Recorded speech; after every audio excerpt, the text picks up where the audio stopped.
Bonjour, je suis Pierrick Martel en charge du marketing produit chez Centréon. Alors, chez Centréon, vous le savez, nous sortons 2 versions majeures par an, une au printemps, une à l'automne.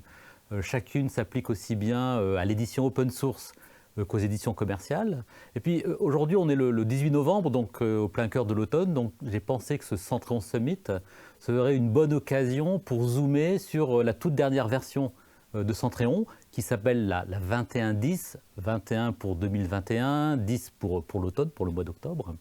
Et donc j'ai fait appel aux 3 product managers qui ont contribué à cette version 2110 pour leur demander non pas d'aller dans tous les détails de toutes les améliorations, toutes les nouvelles fonctionnalités, mais plutôt de choisir chacun un sujet qui leur tient à cœur. Donc nous allons parler successivement de Debian, de différentes améliorations d'ergonomie dans la gestion des pollers, des plugin packs, et puis d'une nouvelle façon de créer des cartes map avec un nouveau client dans l'IHM Centréon. Donc pour commencer, je suis avec Laurent Pincivi. Bonjour Laurent. Bonjour Pierrick. Peux-tu te présenter pour commencer peut-être ? Oui, effectivement, comme tu l'as dit, je suis l'un des product managers de Centréon, plus spécialement en charge de la partie installation d'une plateforme, mise à jour, intégration au système d'information, authentification et sécurité. Ça fait déjà pas mal de sujets. Et tu es chez Centréon depuis ? Depuis une 13 ans. 13 ans. Effectivement, ça fait 13 ans que je suis Centréon. J'étais consultant, expert, chef de projet. Et puis depuis maintenant 6 ans, je suis product manager. D'accord. Donc revenons à la 2110. Alors, dans ton scope de responsabilité, si j'ose dire, il y a PHP 8 à la place de PHP 7. Vous avez revu tout le module d'authentification avec des nouvelles fonctionnalités. Mais ce n'est pas ça. Le sujet que tu as choisi, c'est en fait le système d'exploitation Linux qui est sous-jacent à la plateforme Centréon. Et sans spoiler, si je fais le résumé du résumé, pour la première fois officiellement, Centréon va être disponible sous Debian. Mais avant que tu nous expliques le pourquoi du comment, est-ce que tu peux revenir un petit peu sur la genèse de ce projet ? Oui, effectivement, comme tout le monde a pu le voir en décembre dernier, Red Hat a fait une communication précisant que le support de CentOS 8 était pour 1 an. Donc il y a eu un peu un remous dans toute la communauté. Les gens qui pensaient passer de CentOS 7 à CentOS 8 ont été un peu perdus par cela. Et effectivement, on a appris que Fedora est la distribution qui permet de tester les grandes nouveautés, les mises à jour majeures. CentOS devient le bac à sable pour tester les évolutions mineures. Et forcément, Red Hat Enterprise Linux reste le système de prédilection pour les plateformes en production. Nous, depuis plusieurs années, Centréon, nous distribuons une version packagée au format RPM pour les environnements Enterprise Linux en version 7 ou en version 8. Donc, on continuera à le faire dans les prochaines versions, il n'y a pas de souci. Ça veut dire effectivement que je peux installer mon Centréon sur un CentOS 7, ou si je suis déjà sur CentOS 7, continuer à mettre à jour mon Centréon, et je peux installer une version Oracle Linux ou Red Hat en version 8 et installer la nouvelle version de Centréon. D'accord. Donc, le résumé, c'est que depuis la nuit des temps, Centréon, c'était CentOS ou Red Hat. En avril, on a commencé un petit peu à diverger en disant on fait à la fois CentOS 7 qui est supporté jusqu'à 2024, décembre 2024. Fin 2024. Et puis, toutes les versions Red Hat Enterprise Linux 8. Alors, donc, c'est Red Hat. Tous les dérivés, effectivement, voilà. CentOS, Oracle. Donc, 2 possibilités. Et puis, là, on rajoute une 3e corde à notre arc en permettant de supporter la toute dernière version donc, de Debian. C'est la version 11 qui est sortie cet été, au mois d'août, je crois. Alors, pour quelles raisons Effectivement, il y a plusieurs raisons. L'une des raisons principales, c'est une notion de sécurité. Les gens souhaitent installer un système d'exploitation le plus à jour possible pour bénéficier de toutes les mises à jour de sécurité. Et parce qu'on a des fans de l'open source qui ne souhaitent pas forcément installer un système propriétaire dans cette dernière version, vont vouloir se tourner vers un autre système d'exploitation qui est plus à jour. Et pour ces 2 raisons, effectivement, on a fait une recherche sur différents systèmes d'exploitation et on a sélectionné Debian 11 pour packager Centréon. Donc bien sûr, on gardera Enterprise Linux 7 et 8, mais effectivement, nous allons ajouter Debian 11 à notre arc. D'accord. Alors, Centréon sur Debian 11, parfait. D'un point de vue timing, qu'est-ce qui est disponible aujourd'hui? Qu'est-ce qui sera disponible demain? L'open source, commercial, dans quel ordre? Est-ce que tu peux rentrer dans ces détails-là? Dès à présent, on peut installer une plateforme de collecte sur Debian 11 pour collecter les données. D'ici quelques semaines, on va pouvoir avoir le serveur Centréon central qui permet de configurer la collecte et de visualiser les données. Début de l'année 2022, on va voir la plateforme Centréon IT Edition disponible sous Debian 11. Jusque-là, le support sera communautaire, c'est-à-dire qu'on va demander à notre communauté de tester, d'éprouver les paquets pour arriver mi-2022 à voir Centréon Business Edition disponible et supporté officiellement par Centréon.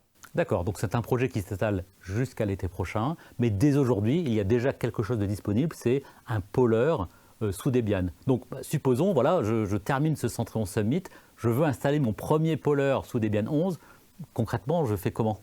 Très bonne question. Alors aujourd'hui, il faut aller sur le projet Centréon Collect qui est disponible sur notre GitHub et on va avoir effectivement une documentation qui va nous expliquer comment installer. Alors qu'est-ce que Centréon Collect? C'est notre nouveau dépôt qui permet de regrouper toute la partie Collect, comme son nom l'indique. Donc pour ceux qui connaissent un peu, Centréon Engine, Centréon Broker, la CLIB, les connecteurs, tout ça a été regroupé dans un seul projet pour faciliter la maintenance. Et donc sur ce projet, dans la partie documentation, on va trouver les explications pour installer le poller. Donc ça, c'est un peu pour les geeks quand même, les spécialistes de GitHub. Et donc là, tu nous annonces qu'en plus, il y a eu un petit refacto là, des repos. Par contre, aujourd'hui, nous lançons notre nouvelle plateforme communautaire The Watch.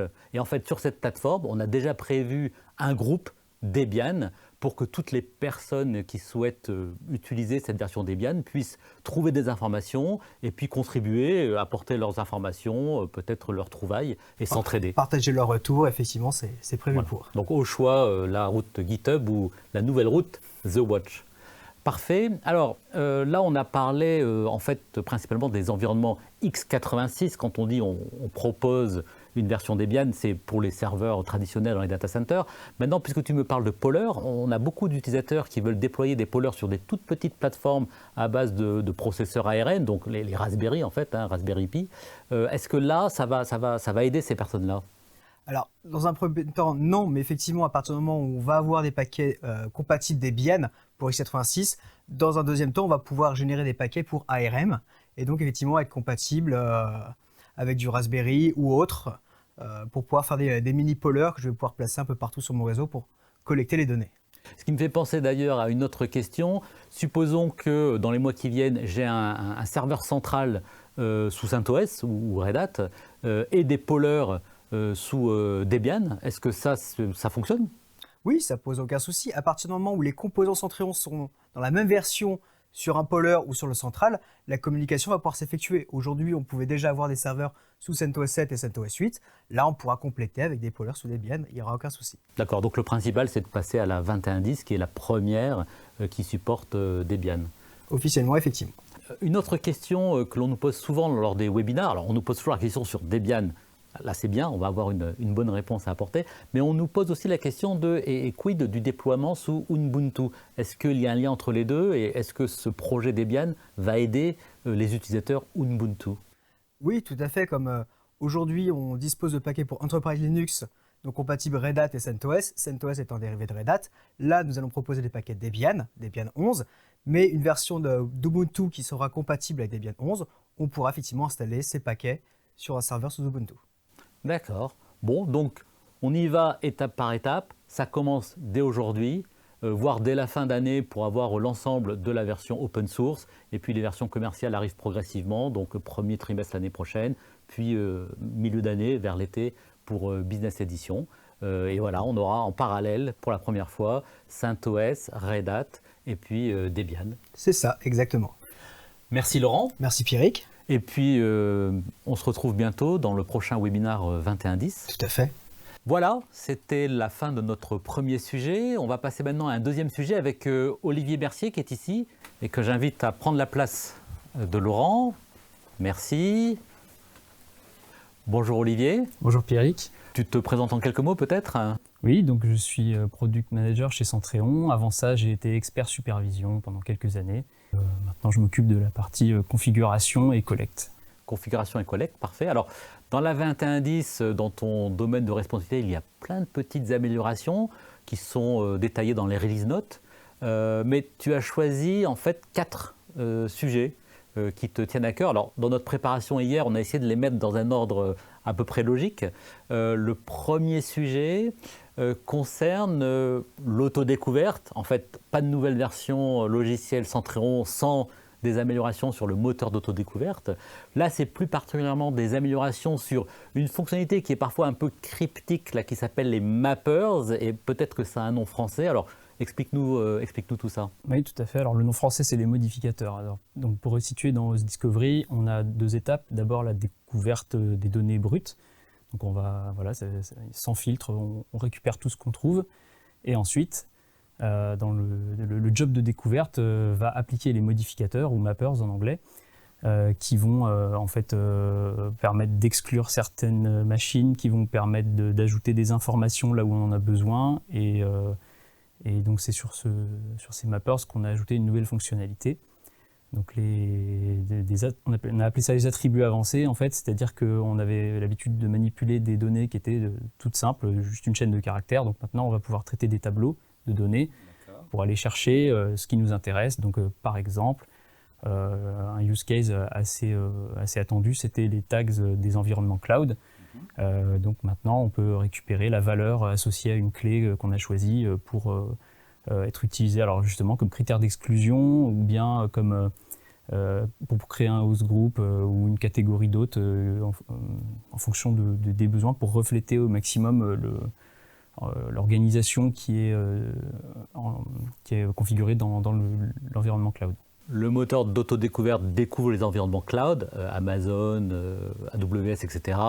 Là-dedans, il y a plein de tags avec des clés valeurs. On va interpréter tout ça pour en déduire le host group ou pour savoir qu'est-ce que l'on exclut de la supervision, etc. etc. C'est ça. Bon, c'est très clair, donc c'est pas si cryptique que ça finalement. Le deuxième sujet, si j'essaye de faire une transition, c'est que ces règles d'autodécouverte, elles sont portées par les plugin packs, les packs de supervision, qui contiennent aussi les modèles de configuration, les templates de host, de service. Des plugin packs, on en a plus de 500 dans notre catalogue. Ce catalogue est mis à jour très régulièrement, tous les mois en fait. Vous n'avez pas besoin de mettre à jour votre plateforme pour bénéficier des nouvelles mises à jour des plugin packs. Et justement, mise à jour des plugin packs, c'est là qu'il y a une petite subtilité dans la 2110. Oui, en fait, pour certains, on n'utilise pas que 10 ou 15 plugin packs, on peut en avoir besoin de plusieurs dizaines. Et en fait, la mise à jour jusqu'ici était un petit peu fastidieuse, elle se faisait unitairement. Donc on a ajouté, alors c'est vraiment mineur comme ajout, mais un bouton pour les mettre à jour tous en un seul clic. Voilà, on a prévu de faire des travaux plus poussés, plus ambitieux sur ce gestionnaire des plugin packs très prochainement. Mais voilà, donc déjà au moins ça fait ça de moins à faire à chaque mise à jour mensuelle. Oui, donc pour toutes les personnes qui chaque mois qui avaient besoin de cliquer sur chaque plugin pack à mettre à jour, voilà, un seul bouton et ça met tout à jour. Voilà. Ouais, c'est pas mal, merci. Merci Olivier, merci pour en tout cas. Alors, troisième sujet que tu as choisi, bon là c'est déjà un petit peu plus, c'est pour des choses un petit peu plus trapues. Là on va parler des pollers. Donc les pollers, ce sont ces serveurs que l'on ajoute soit pour des raisons de scalabilité, soit pour aller superviser derrière un firewall ou à l'autre bout de la planète. Bon, on a beaucoup de clients qui ont une dizaine de pollers, on a des clients qui ont 50 pollers. J'ai entendu parler d'un client en Espagne qui a plus de 100 pollers. Il y a aussi tous nos clients infogéreurs qui ont un poller par client infogéré ou par réseau infogéré. Et donc, il faut les gérer, ces pollers, justement. Il y a une IHM et tu as travaillé sur cette IHM. Oui, alors, encore une fois, on n'a pas refondu cette IHM, mais en fait, on a modifié un peu l'UX pour la gestion des pollers.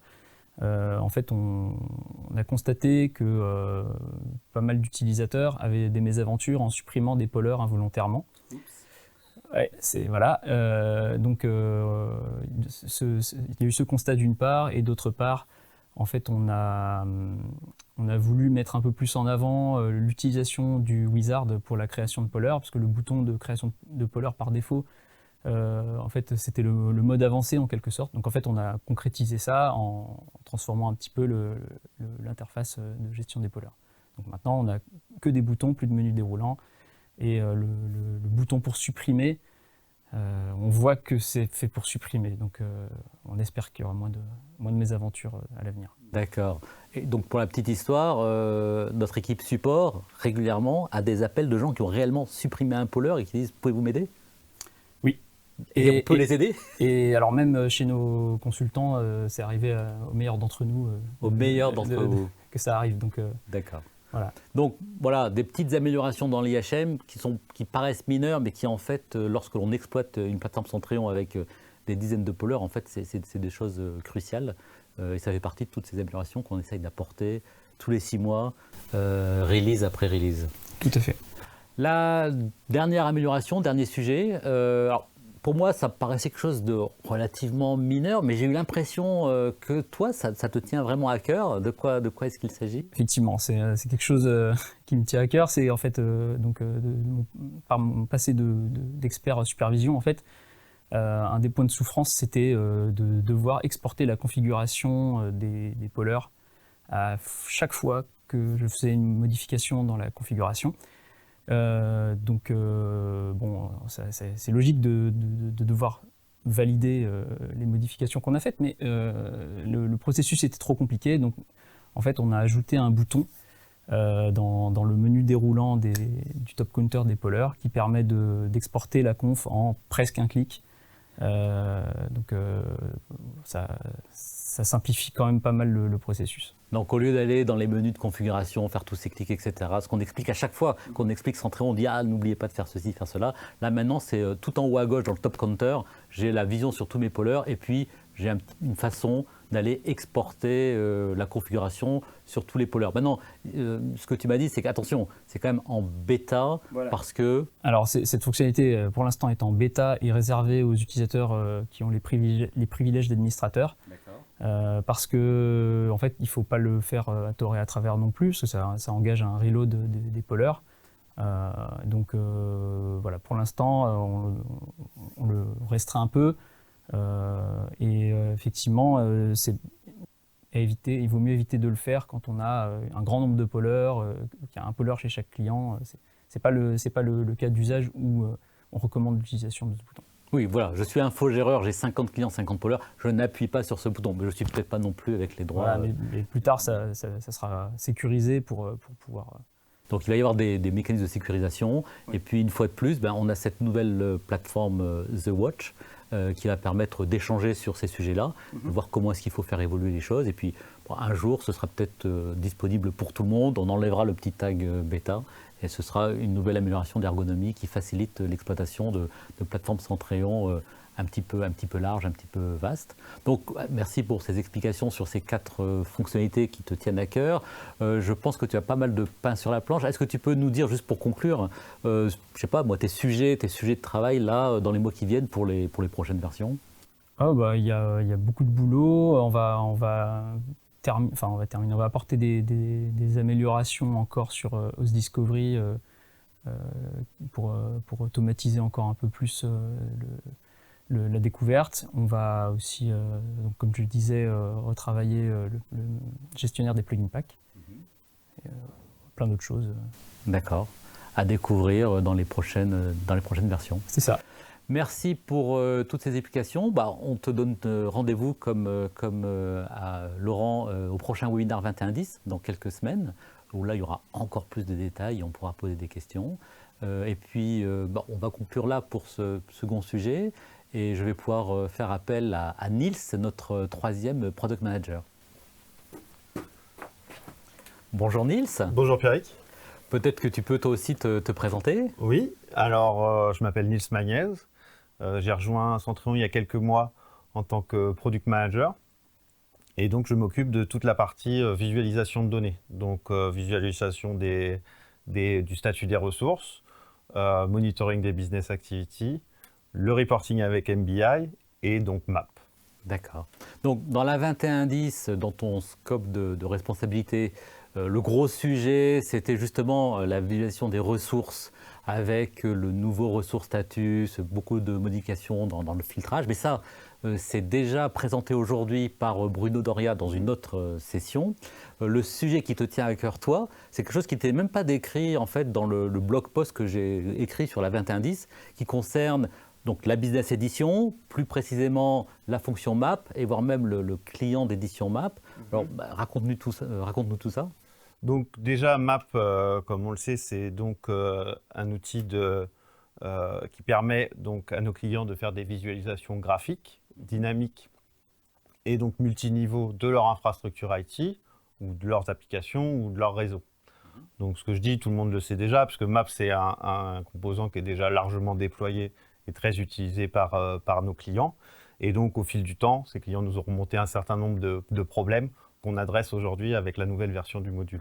D'accord. Donc, la règle en marketing, c'est qu'on ne parle jamais des problèmes. Mais là, on est entre nous, personne ne nous regarde. Est-ce que tu peux quand même décrire un petit peu ces problèmes ? Ouais. Donc déjà des problèmes de performance. Donc on a observé que le lancement du client pouvait mettre un petit peu de temps, que l'affichage des cartes aussi pouvait prendre un peu de temps.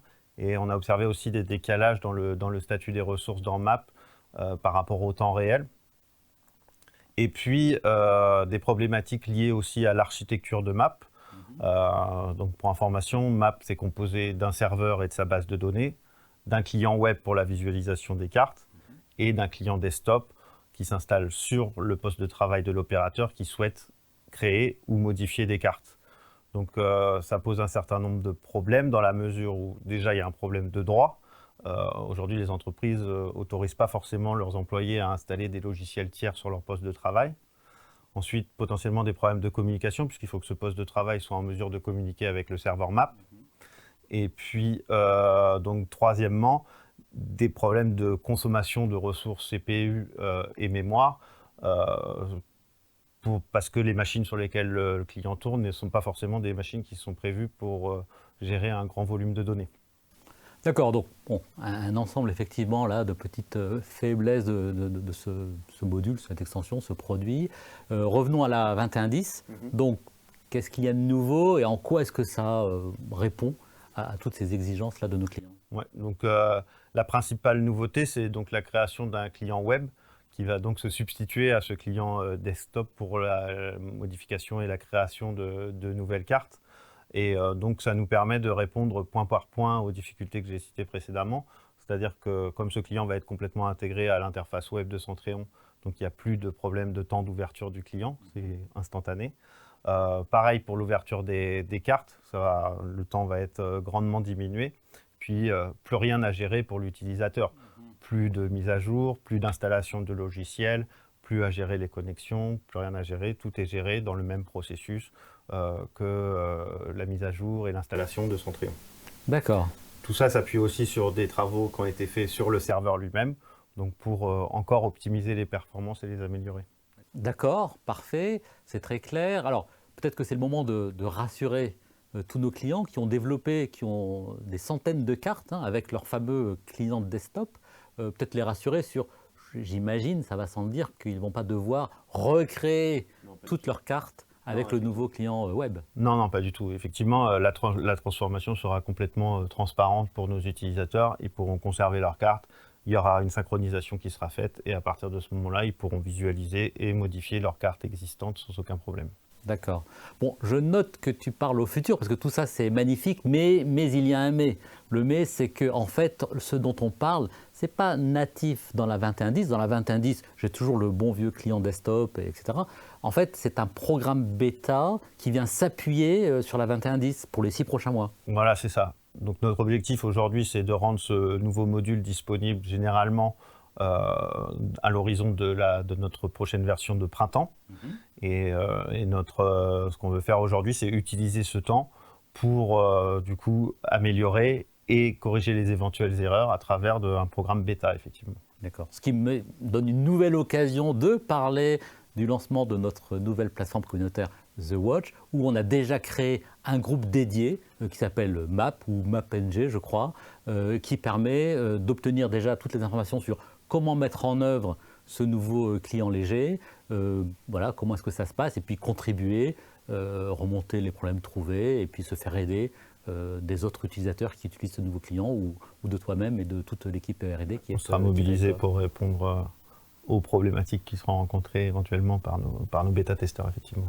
Donc, super, moi je pense que c'est une grande avancée pour le produit Centréon, mais en préparant cette réunion hier, j'ai cru comprendre que pour toi, en fait, ça n'est qu'une première étape et que tu as d'autres idées pour la suite. Oui, bien sûr. Donc, ce qu'il faut comprendre, c'est qu'avec ce module MAP, on arrivait un petit peu au bout d'un cycle et que donc on avait vraiment besoin d'un gros switch technologique donc pour nous permettre effectivement de mieux maintenir et de pouvoir faire évoluer ce produit.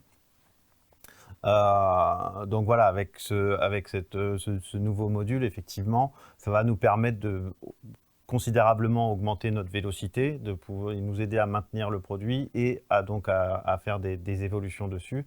Et aujourd'hui, on pense évidemment à faire des évolutions autour du templating, de la création automatique de maps et de la personnalisation de celle-ci. Parfait, tout ça est encourageant. Merci Niels. Merci Pierrick. Donc la suite, ce sont des webinars 2010 qui sont prévus dans quelques semaines où ce seront Niels, Laurent, Olivier qui présenteront plus en détail avec des démos toutes les fonctionnalités de la 2110. Je vous encourage à y participer parce que l'avantage des webinars, c'est que vous pouvez poser toutes vos questions en live pendant le webinar et la deuxième moitié du webinar, la deuxième demi-heure, sert à répondre à toutes les questions. Maintenant, la nouveauté, c'est aussi cette plateforme The Watch communautaire. C'est l'endroit où vous allez pouvoir échanger entre vous, tous les utilisateurs de Centréon, aussi bien open source que édition commerciale. C'est l'endroit où on va pouvoir nous échanger avec vous et vice-versa, où vous allez pouvoir faire part de vos idées, vos nouvelles idées de fonctionnalités. Plus besoin d'aller quelque part sur GitHub. Je pense qu'il y aura un espace sur The Watch. Et puis, c'est aussi l'endroit où vous pouvez participer à des programmes bêta. Donc, on a parlé du déploiement de Centréon sur Debian. Et puis là, on parle de la mise en œuvre d'un nouveau client web pour éditer ces cartes. Voilà, toutes les nouveautés.